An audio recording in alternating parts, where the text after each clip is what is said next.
जय हिंद साथियों, सभी दर्शकों को नमस्कार। एलएमएल जनता की आवाज़ में स्वागत है सभी दर्शकों का। इस वीडियो को सभी दर्शक अंत तक पूर्ण रूप से देख रहे हैं सभी दर्शक। क्रांतिवीर पत्रकार मदन लाहौरिया के साथ चर्चा बुलंद है कि धर्म के नाम पे किया जा रहे आडंबर और मानव धर्म में क्या अंतर है, जरा समझें। साथियों, पिछले 15 रोज से मेरे सर्वाइकल रोग से पीड़ित होने के कारण आराम करते हुए मेरे मन में धर्म और मानव धर्म के बारे में कुछ विचार आए, जो मैं इस वीडियो के माध्यम से सभी दर्शकों के समक्ष रख रहा हूं। साथियों, पिछले 20 वर्षों से बड़ी तेजी से हमारे देश में धर्म से संबंधित कार्यक्रमों में बड़े आडंबरों व दिखावे की परंपरा शुरू हो चुकी है, जिस कारण धर्म का अपना स्वरूप देश की धरती से जबरदस्ती गायब कर दिया गया है और हमारे हिंदू धर्म में जबरदस्त दिखावे और आडंबर ने स्थान ले लिया है। साथियों, आज मैं आपको ये बता देना चाहता हूं कि जो हमारे देश में जो आप सभी लोग धर्म और अध्यात्म देख रहे हैं, वो धर्म हमें लगता नहीं है कि वो वास्तविक स्वरूप है धर्म का, क्योंकि हमारा प्राचीन समय से वेदों से और जो हमारे ग्रंथों से जो ज्ञान मिला है और देश के बहुत बड़े बड़े महान संत समय समय पर हुए हैं, आपके दयानंद सरस्वती जैसे, गुरु नानक जैसे और सभी धर्मों के जो महान संत हुए हैं, उन्होंने धर्म को अध्यात्म और आचरण के साथ जोड़ा था। आज के इस युग में लगभग पिछले 20-30 सालों से जो धर्म का नैतिकता और आचरण से नाता छूट गया है, इसी कारण आज पिछले 20-25-30 सालों से हजारों और लाखों की संख्या में कार्यक्रम धार्मिक होने के बावजूद भी आज हर घर में क्लेश की स्थिति क्यों आई, जरा इस पर हम विचार करें। आगे इसी कड़ी को बढ़ाते हुए मैं सभी साथियों को संदेश दे रहा हूं। इस चर्चा में आज हम चर्चा कर रहे हैं इस बात की कि देश में बहुत बड़ी बड़ी भागवत कथाओं का आयोजन करोड़ों रुपए खर्च करके होने लगा है। यह बहुत चिंतनीय विषय है। अब यदि बात की जाए ज्ञान विज्ञान की, तो भागवत कथाओं के इन बड़े आयोजनों से किसी भी व्यक्ति के व्यक्तिगत जीवन शैली में परिवर्तन या सुधार लाने में कोई सफलता नहीं मिलती। ये बहुत गहरा चिंता का विषय है। मेरे भी बहुत अनुभव है। मैं छोटी सी उम्र से लगभग 51 भागवतें मैंने जो है अटेंड की हैं। 51 भागवतों को पूरा मैंने सुना, परंतु जब भागवत से बाहर निकलते हैं तो भिन्न भिन्न लोगों से जब बात होती है और उनके दैनिक जीवन में वो आचरण आता नहीं है। सारा साल भागवत कथाएं हमारे यहाँ होती रहती हैं, परंतु मनुष्य के दैनिक जीवन में जो उसका आचरण कहीं नहीं देखा गया। इन बड़ी भागवत कथाओं का जो बड़े धनी लोग आयोजन करते हैं, वो केवल अपना या अपने परिवार का नाम चमकाने या झूठी ख्याति पाने में व्यस्त रहते हैं।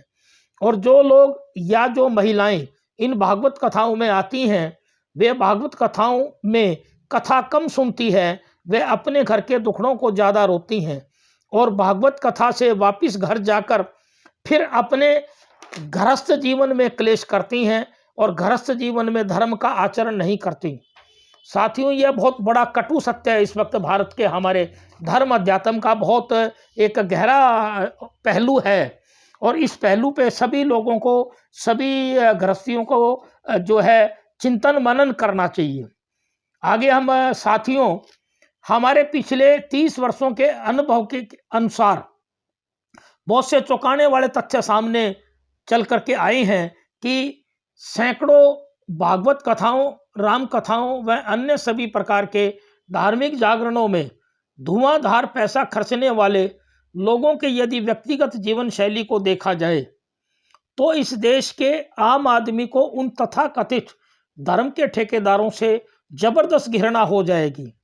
इसी प्रकार जो ब्राह्मण, पुजारी या कथावाचक या धार्मिक जागरण करने वाले लोगों की यदि व्यक्तिगत जीवन शैली में झांक कर देखा जाए, तो आम जनता का धर्म से ही विश्वास उठ जाएगा। इसी प्रकार हमारे देश में जो धार्मिक तंत्र मंत्र वाले बाबे व जादू टोने वाले तथा चौकी लगाने वाले जो लोग धर्म का डर दिखाकर जनता को जबरदस्त लूट रहे हैं, उनका व्यक्तिगत जीवन बिल्कुल नरक जैसा व अपराधों से भरा हुआ है। तो मैं सभी मित्रों से ये बता देना चाह रहा हूं कि यह जो हमारा जो सिस्टम आया है समाज के अंदर काफी समय से, यह बहुत गलत है और इस सिस्टम को हमें सुधारना होगा। यह जो सिस्टम आया बहुत समय से बहुत गलत है। धर्म की उसमें कार्यक्रमों में यहाँ पर इन सभी धर्म के ठेकेदारों के व्यक्तिगत जीवन शैली का जिक्र करना इसलिए अत्यंत आवश्यक है क्योंकि इन सभी ढोंगी व पाखंडी धर्म के ठेकेदारों की नौटंकी से पूरा समाज प्रभावित होता है। इसलिए हमारे हिंदू धर्म का पतन करने वाले इन सभी ढोंगी व पाखंडी लोगों को बेनकाब करना बेहद जरूरी है। साथियों, हमारे YouTube चैनल के माध्यम से मैं भारत की केंद्रीय सरकार से गुजारिश करता हूं कि इस वक्त देश में समय आ गया है कि धर्म के पाखंड, आडंबर, नौटंकी व देश के मंदिरों में की जा रही लूटपाट पर जबरदस्त प्रतिबंध लगाया जाए। इस वक्त जनता की जबरदस्त मांग है कि धर्म के नाम पर किए जा रहे आडंबर भरे बड़े आयोजनों पर तुरंत प्रतिबंध लगाया जाए और हमारे हिंदू धर्म को विज्ञान व अध्यात्म के साथ जोड़ा जाए ताकि हमारी युवा पीढ़ी को धर्म की असली व्याख्या का मालूम पड़ सके। सारा साल हमारे देश में लाखों की संख्या में बहुत बड़े बड़े धार्मिक आयोजन होते रहते हैं, परंतु हमारे देश में जबरदस्त भुखमरी, जबरदस्त बेरोजगारी, जबरदस्त अपराध व आर्थिक तंगी की वजह से जबरदस्त आत्महत्याएं क्यों हो रही है? इतनी ज़्यादा संख्या में धार्मिक आयोजनों का प्रभाव कहाँ चला गया? यह एक बहुत सोचनीय व चिंतनीय बात है। साथियों, इन सब का सबसे बड़ा कारण एक ही लगता है कि हमारे हिंदू धर्म के लोगों के द्वारा धर्म का वास्तविक रूप नहीं अपनाया गया और धर्म के अनुसार अपनी जीवन शैली में आचरण व्यवहार रूप में नहीं लाया गया। यहाँ पर मैं विशेष तौर पर बता देता हूँ कि हमारा धर्म तो आचरण करने का है, दिखावा और आडंबर करने का नहीं। उदाहरण के तौर पर देश के राजा का धर्म प्रजा के प्रति अपना आचरण सही रखने का है, तभी वह सही राजधर्म कहलाएगा। देश का राजा यदि धर्म के नाम पर चाहे 1000 नौटंकी करता हो और प्रजा के प्रति अपना धर्म नहीं निभाता हो तो वह राजा किसी काम का नहीं। इसी प्रकार समाज धर्म, गृहस्थ धर्म, मित्र धर्म, पत्नी के लिए पति धर्म व पति के लिए पत्नी धर्म, पुत्र के लिए पिता धर्म व पिता के लिए संतान धर्म बना है। यही असली धर्म है जो मानव धर्म के आधार स्तंभ पर खड़े हैं। इन सभी कारणों से मानव धर्म सब धर्मों से ऊपर हैं। आप चाहें कितने भी धार्मिक अनुष्ठान कर लें या किसी भी धार्मिक कथाओं का आयोजन कर लें, यदि आप किसी पीड़ित मनुष्य की बिना प्रचार किए व बिना लालच के मदद नहीं करते हैं तो आपके द्वारा किए गए सभी धार्मिक कार्य बेकार हैं। इसलिए हर व्यक्ति अपने जीवन में मानव धर्म का आचरण जरूर करे, तभी हमारा समाज मजबूत बनेगा। साथियों, आज इस वीडियो में इतनी चर्चा काफ़ी है। उम्मीद करते हैं कि यह वीडियो सभी को पसंद आएगी।